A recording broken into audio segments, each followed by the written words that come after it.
আসসালামু আলাইকুম রহমতুল্লাহ। প্রিয় দর্শক, আজকে দাদা হচ্ছে কোন জিনিসের দরজা আছে 1000 টাকা তারপরে বন্ধ, মানে এমন একটা জিনিস আছে যার দরজা অনেকগুলো হাজার হাজার দরজা কিন্তু তারপরে বন্ধ।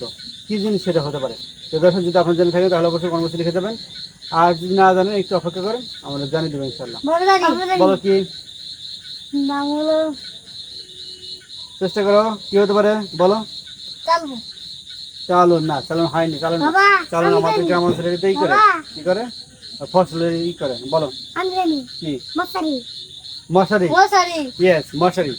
মশারি 1000টা দরজা থাকে কিন্তু তারপর বন্ধ, ভিতরে ঢোকার জন্য আলাদা যেতে হয়। ওকে, ওই দরজা দিয়ে যাওয়া যায় না। কি করা যায় না? দাদা। ওই দরজা দিয়ে যাওয়া যায় না। তাহলে সঠিক উত্তর হচ্ছে মশারি। মশারি। মশারি। যানজট চালন এগুলো হবে না। ওকে, ওকে। ঠিক আছে। আসসালামু আলাইকুম। ওকে।